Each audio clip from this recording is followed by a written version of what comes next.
I became a literary agent against his wishes. He was a very, very powerful personality in my life.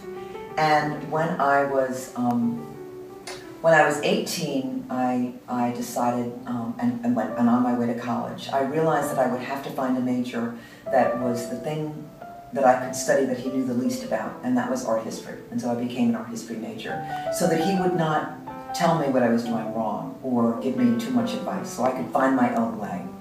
And the second thing that I did that was a direct contradiction to him was marrying the man I married, who he was absolutely opposed to. And 38 years later, I'm happy to say that I'm so glad I didn't listen to my father. And the third thing that I did in direct defiance to him was to go into publishing. And when I graduated from Barnard, he said, what are you going to do with yourself? And I said, I really don't know. I think I will go into publishing because I love books. And he said, well, that's not very original.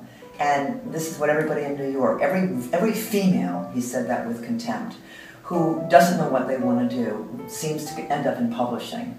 And I said, well, that describes me perfectly. I don't know what I want to do. I don't have money for grad school. I can't afford to go to graduate school, and so I'm going to apply for jobs.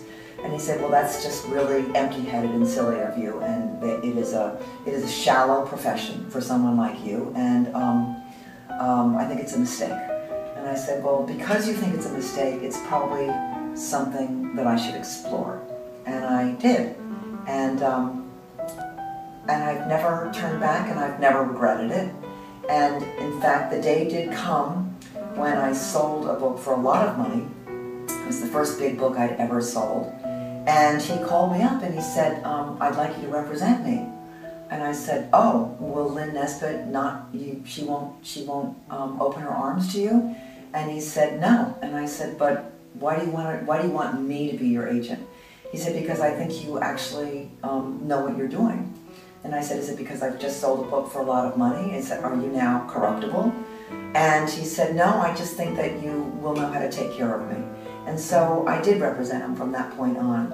And we worked out a wonderful system wherein if I went to visit him as his daughter on Long Island, he'd just gotten a royalty statement and we would not discuss it at Sunday night supper. He would wait until Monday morning and then he would call me. So he actually taught me, even as his daughter, he taught me how to set up boundaries for my own other writers.